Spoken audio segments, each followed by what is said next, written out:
Bonjour, bienvenue sur cette vidéo. Aujourd'hui, nous allons voir le triacontaèdre rhombique, ce qui veut dire 30 faces avec motif en losange. Donc, ce volume très intéressant, très peu exploité. On va voir comment le dessiner et ensuite on va voir les différents usages qui sont faits avec. Donc, le triacontaèdre rhombique, généralement, la méthode de dessin classique que j'utilisais jusqu'à là, c'était de fusionner deux volumes ensemble, le dodécaèdre, pentagonal et l'icosèdre. Mais là, je vais vous montrer une méthode de dessin à partir de la 2D. Donc, je commence par faire un carré de 1 par 1. Et ensuite, je vais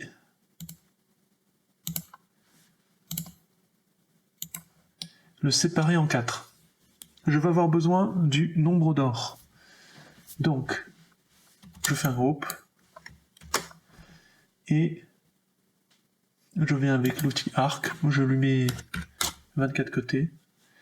Oui, très rapidement, on est sur SketchUp, les cotations en bas à droite et les outils sur le pourtour. Et donc on y va. Donc il nous faut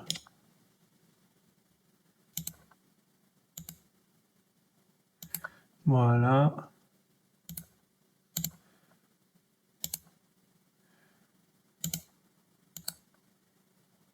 Ce que je suis en train de faire, c'est faire racine carrée de 5 divisé par 2. Ici, nous avons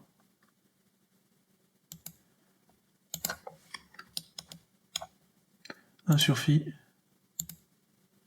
Ici, nous avons 1. Il nous faut cette proportion d'or. Ensuite, je prends ceci et rotation de 90 degrés. Et je vais le placer en deux endroits. Voilà. Ici et ici. Je prime. J'enlève tout ça. Voilà. Et à partir de là, je refais un groupe. Et je vais dessiner le pourtour.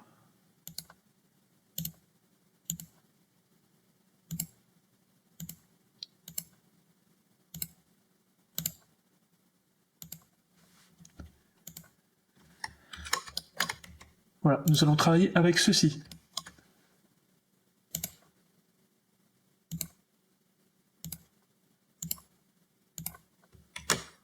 Ensuite, on fait 72. Je recommence. On sélectionne. Rotation 72 x 4. Et c'est terminé. Dans le sens où j'ai fait toute la structure. Il ne me reste plus qu'à relier les points. Donc on y va.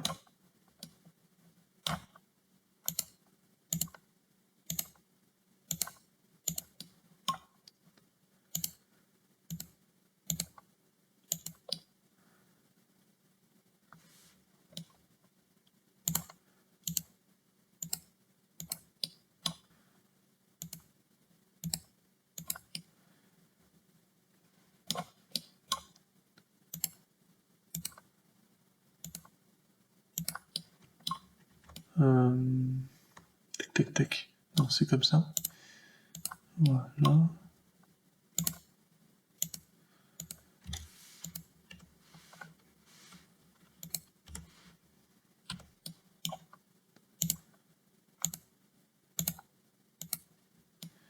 Et je crois que je suis bon. Je pense que je suis bon. Ok, donc, après avoir fait ça, je sélectionne. Et je fais une rotation de 72 degrés x 4. 72 x 4. Et voilà, c'est terminé. Donc, si je sélectionne ceci, voilà, ça c'était ma structure, et le volume intérieur, il est là.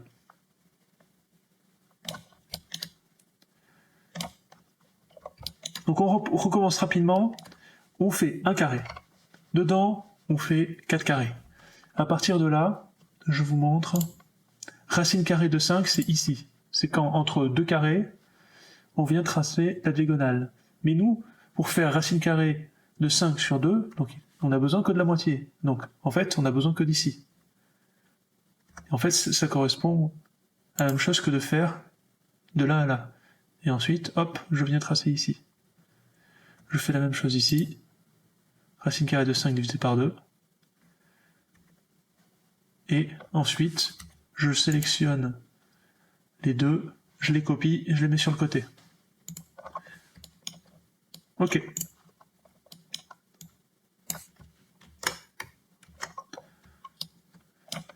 Ensuite, on va le mettre sur le sommet.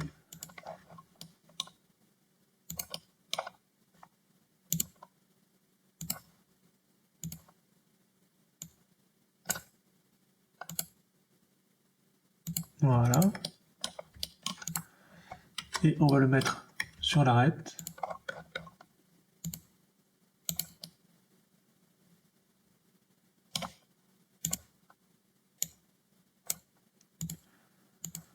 Et voilà. On va faire un patron.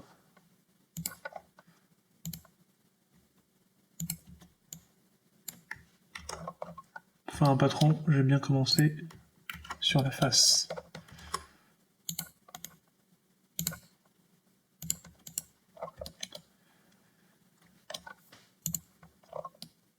Alors, il y a plusieurs méthodes. On va en faire une aujourd'hui. D'ailleurs, ce que je vais faire, c'est les dessiner. Comme ça, on va voir ce que ça donne. Voilà, si je fais comme ça.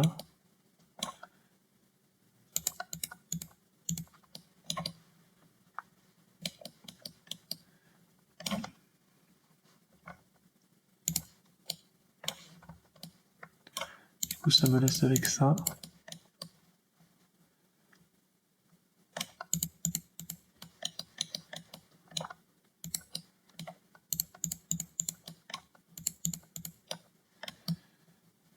Et donc, autant faire comme ça avec l'autre.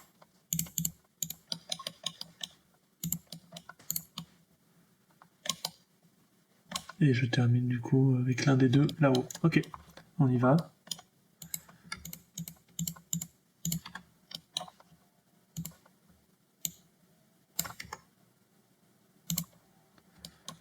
Oula.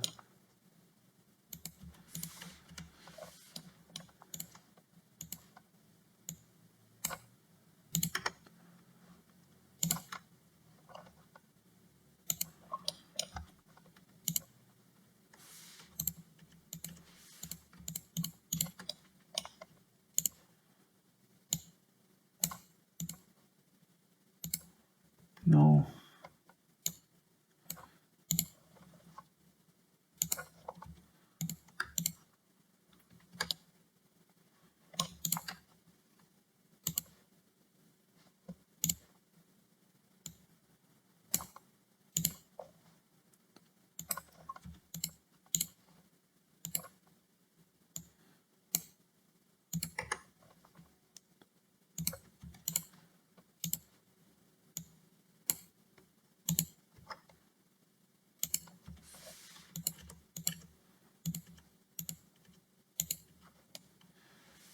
Ok.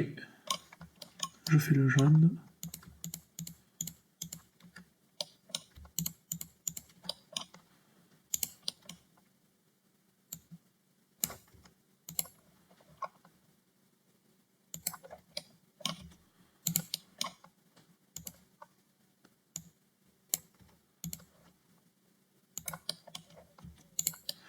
Vous allez sûrement avoir une meilleure solution sur Internet, mais c'est pour vous montrer la méthode.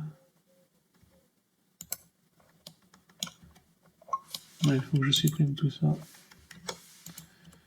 sinon ça va m'embêter.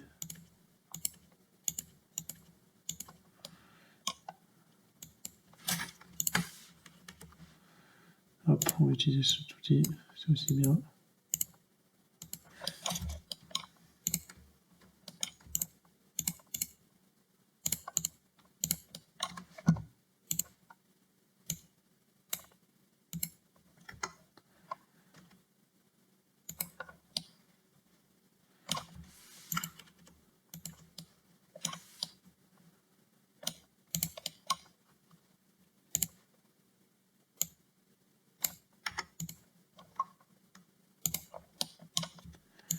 Ouais, c'est plus long quand il y a 30 faces.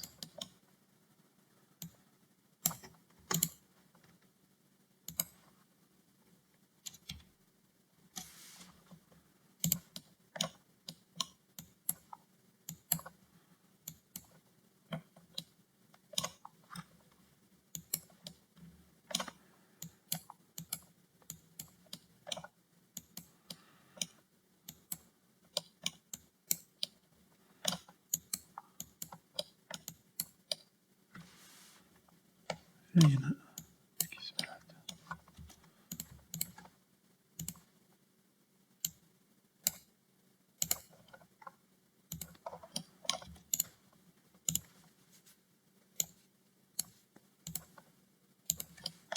Ok. Donc à partir de là,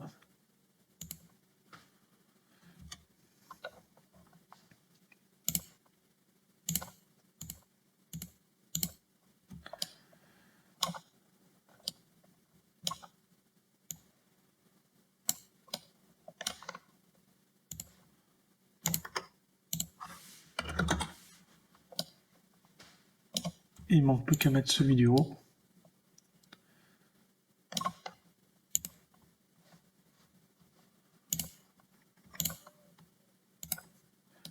Voilà.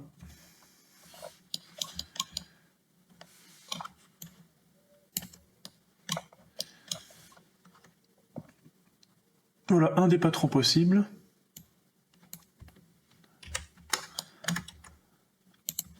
Vous en avez un autre là. Ensuite, centre des arêtes.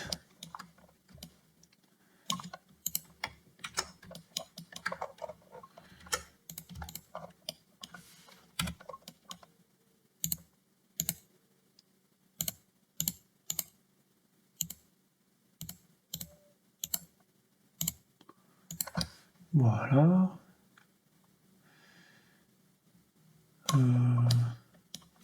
Ouais, j'en profiter pour faire plutôt ça. Je viens utiliser l'axe de rotation 72 x 4. Ensuite,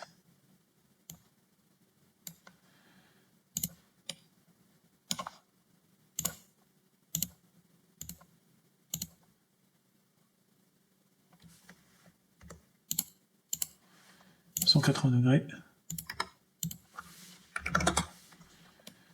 Je sélectionne l'ensemble.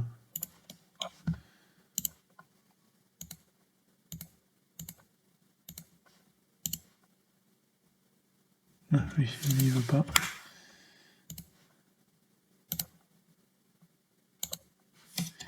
Ça c'est gênant. Je sais pas trop comment le résoudre quand il veut pas. Quand il veut pas faire la ligne et qu'il veut faire simplement le segment, donc je suis obligé de faire comme ça. Voilà, c'est les joies de SketchUp parfois.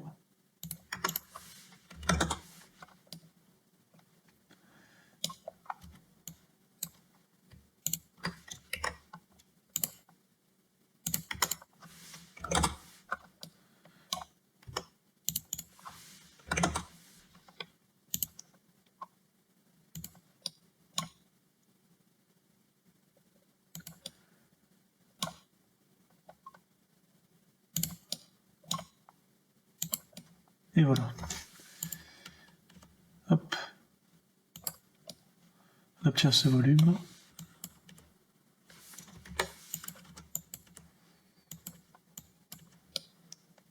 Et donc quand on remplit ensuite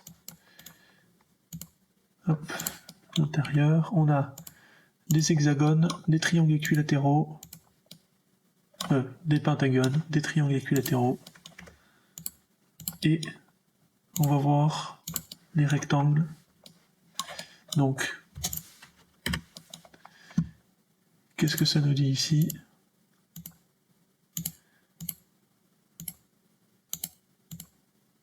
Voilà, ça ne dit pas grand-chose. C'est pour ça que j'ai pris ce volume et je l'ai agrandi.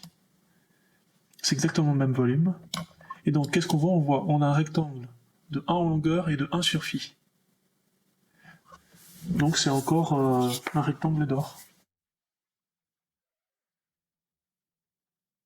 Et alors, ce qui est intéressant, c'est... là, j'ai fait la continuité ici. Et en fait, on a un décagone. Donc on a différents décagones qui se baladent dans ce volume. Très intéressant. Ensuite, on va aller voir le centre des faces.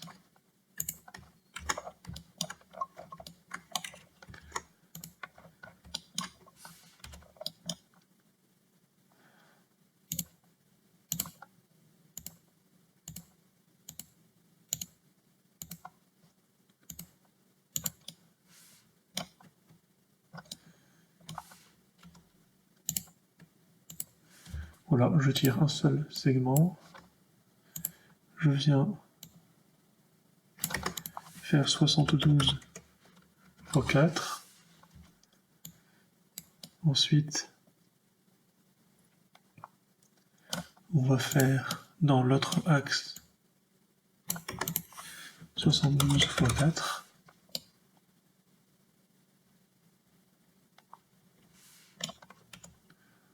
On peut relier là.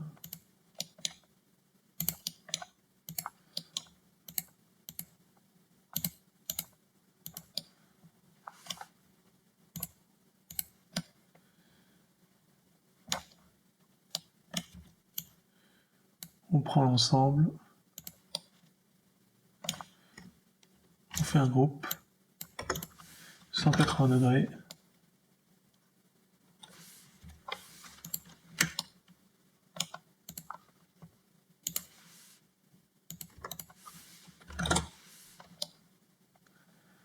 Voilà.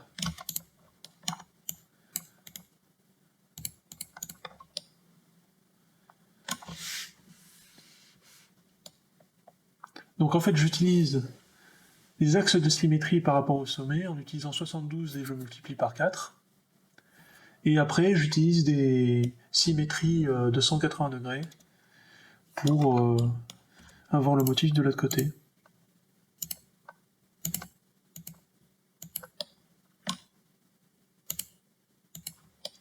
Et voilà ce que ça donne à la fin, ça donne un icosydodécaèdre. Voilà.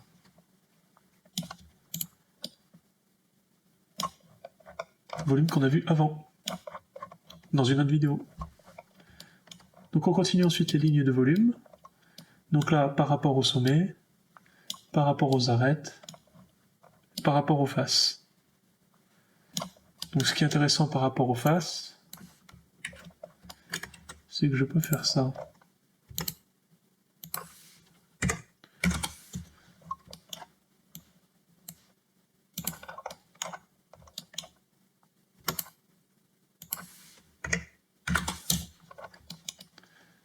Voilà.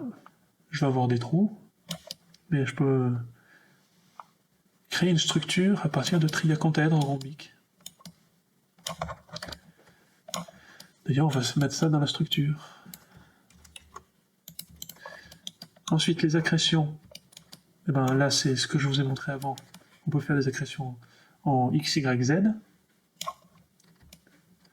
C'est-à-dire 90, 90 et 90, suivant l'abscisse ordonnée et les cotes. Ensuite, on a les accrétions. Alors là, c'est un peu bizarre. Je vous montre ce qui se passe. Donc, en fait, ici, on en a 5. 1, 2, 3, 4, 5. Et on a le complémentaire. On a 1, 2, 3, 4, 5. Et ensuite, on a les deux pôles. Ça, c'est une manière de faire.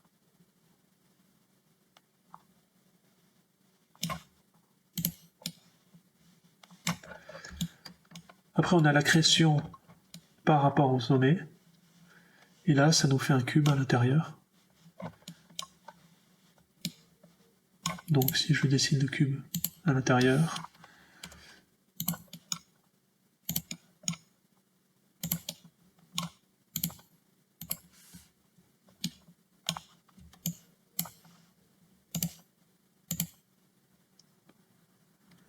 Il veut pas. Voilà. On a notre cube ici.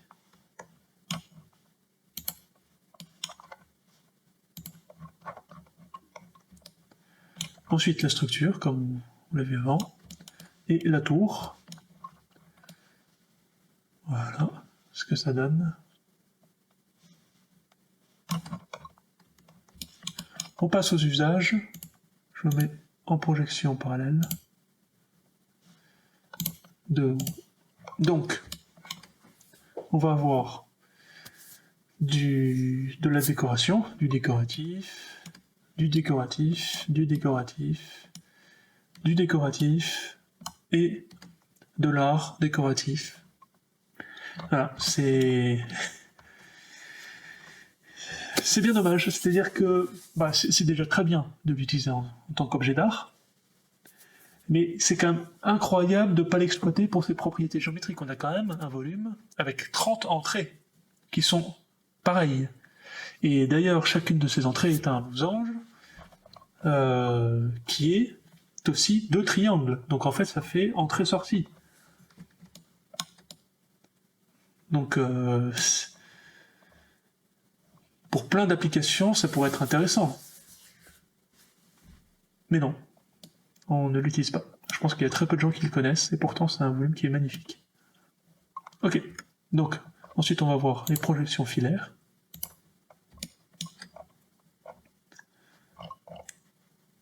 Voilà.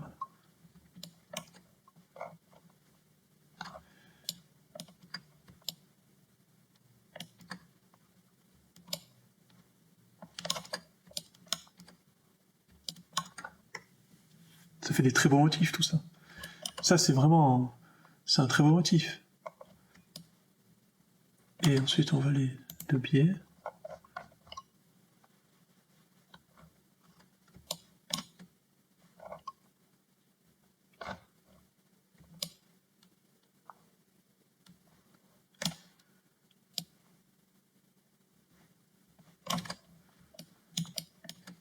Est-ce qu'on a d'autres?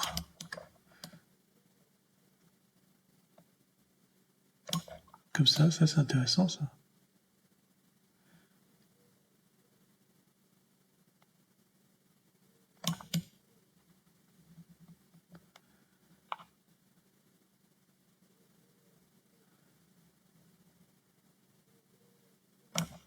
Voilà, j'espère que cette vidéo vous a plu et je vous encourage à dessiner ce volume et à prototyper avec.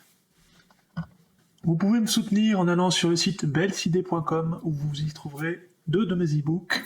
Le premier consacré aux imbrications de volumes, donc les volumes dans les volumes. Je vous montre le sommaire et nous allons aller page 245 pour voir le triacontèdre rhombique. Donc là, c'est du PDF 3D, je peux zoomer, dézoomer et cliquer sur les boutons pour avoir des projections différentes. Voilà, j'ai toutes sortes de projections, des rapports, des explosions de volume. Sur le deuxième livre, qui traite des pavages de volume, donc c'est les volumes à côté des volumes, je vous montre le sommaire.